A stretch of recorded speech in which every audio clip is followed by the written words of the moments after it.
Hello everybody, and welcome to this video here on NMAP Basics.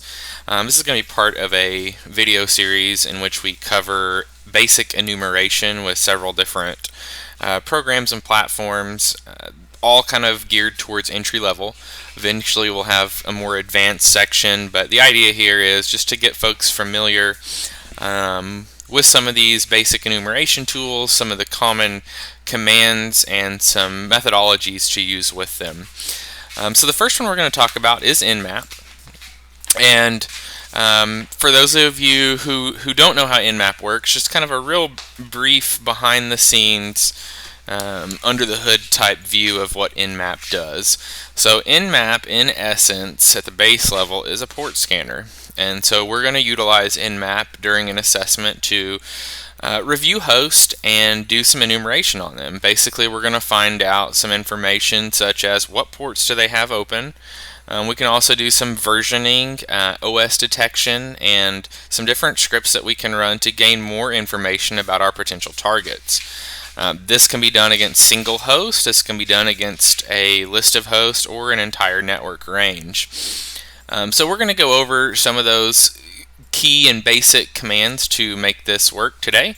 The first place I recommend you kind of starting with is the help on NMAP. So nmap-help from terminal is going to spit out kind of all of the flags and different settings that you can use.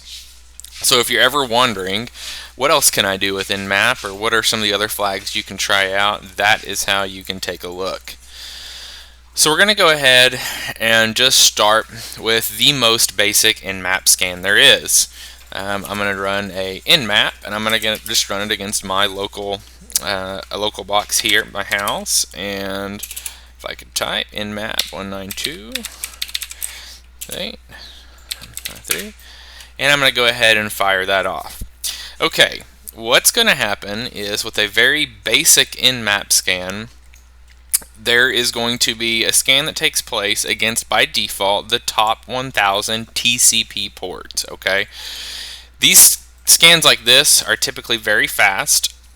However, you very well may miss some information about that host, only scanning the top 1000 ports. So there may be some more in-depth scanning that we want to do. Now, for time's sake, I may not let all of these run, but I'm going to go ahead and show you the syntax. So probably the most default and common scan that I see among other pen testers, or if you watch online videos, is I see something like this. And don't worry too much about syntax right now. I will talk you through it momentarily. Alright. And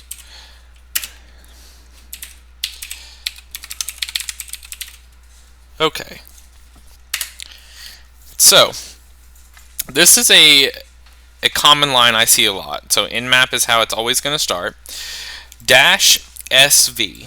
What this flag does is it's going to check open ports to determine service and hopefully some version information. So if there is a specific version of, say, Apache web server running on a box, it may come back with the exact version of that. SC is going to run some default scripts to help, once again, provide more enumeration information. -P- is to scan for all ports. Now, when I say all ports, by default, NMAP is only going to scan for TCP. So this is all TCP ports. 1 through 65,535, I believe is the exact number.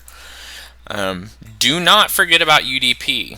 UDP is something you can't overlook, especially if you find yourself not really sure, having a hard time getting that initial foothold or finding that initial exploit. It may be worth doing a UDP scan.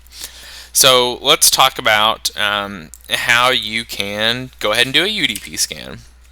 So if I wanted to do the equivalent of our previous scan, but I wanted to do a UDP scan instead of a TCP scan, then I am simply going to add a flag, -SU. When I initiate this, oh, sorry, got to run as root.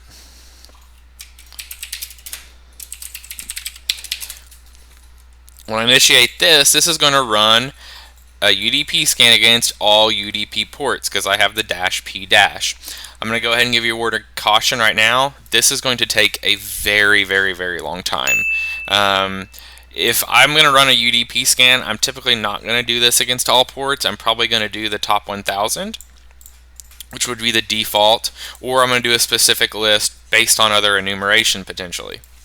So let's go ahead and cancel that out. And I want to go ahead and just show you a couple options as far as things you can do to kind of simplify and clean this up. To me, the NMAP SVSC is a lot of extra typing when you can basically accomplish the same thing with the following.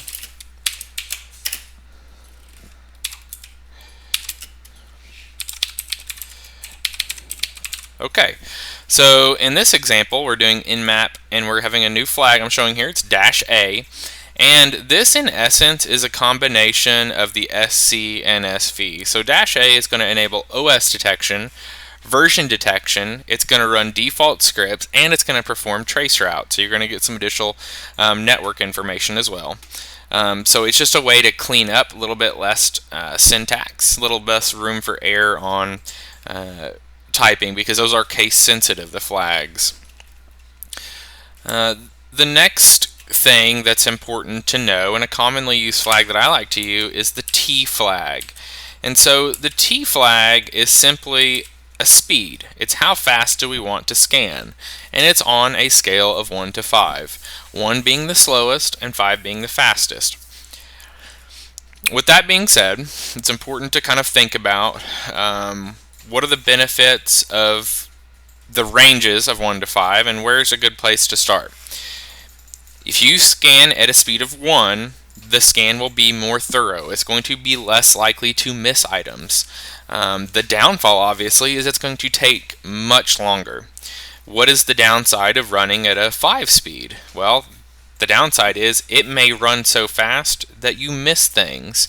Personally, for me, if I'm going to use a speed flag, I like to do 4. So that is -T4. And this right here, this syntax right here, is probably one of the more common NMAP scans I will start with when I'm starting to go more in depth on a host. So once I have maybe done some general scans for the network and I have decided, okay, this host interests me, this is the scan I'm going to use to gain more in-depth knowledge about that. So how do you identify those hosts? Obviously, we don't want to start by just going IP at a time, because that could be really time consuming. And obviously, we probably don't want to scan all 65,000 ports across the network. And there's a couple reasons why.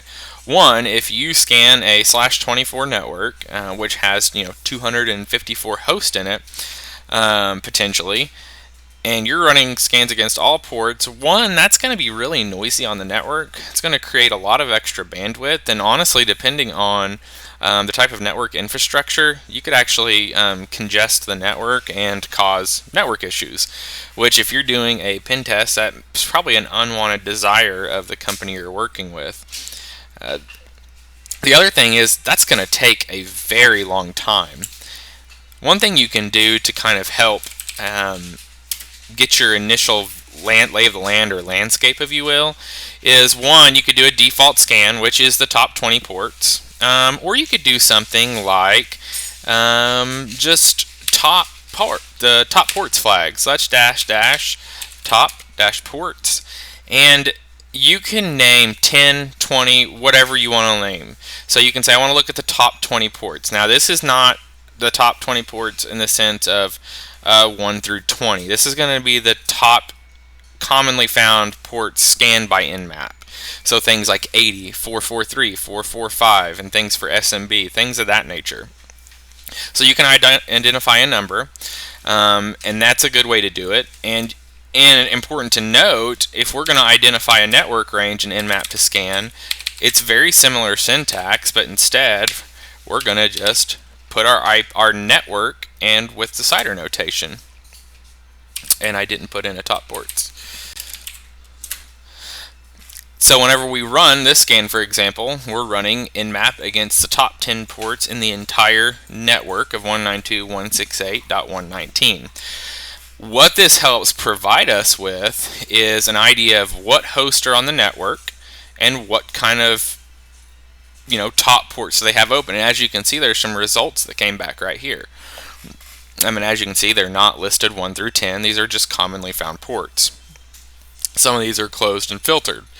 However, this gives us an idea of hosts that are up that we can do more in-depth scans. You can also look for low-hanging fruit. So, a lot of times we're going to be looking for things like SMB or HTTP to get those low-hanging fruit type attacks. So instead of doing top ports, we can honestly just identify a list of ports. So with an NMAP-P, we can do a list, and maybe we want to do 80, 443, 445, 135. And that's going to be the only list of ports that it looks to identify. And once again, we can fire that off against a entire subnet. And we're going to get information back on those port scans. The benefit of going this way is, one, it's going to be much faster than doing your full port scans.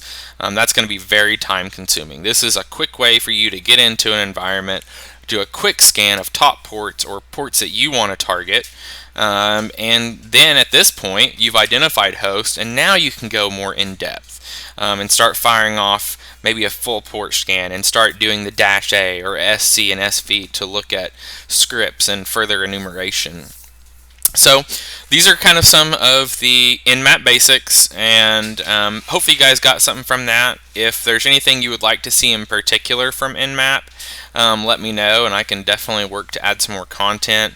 I will do some future videos with NMAP showing some of the more advanced features that are out there, as well as future kind of enumeration videos with some other products. So if there's any enumeration platforms you want to see me produce some content for, just leave a comment and let me know. And as always, I appreciate you guys for watching. If you enjoyed this, please like, comment, and subscribe. Until next time, guys, take it easy.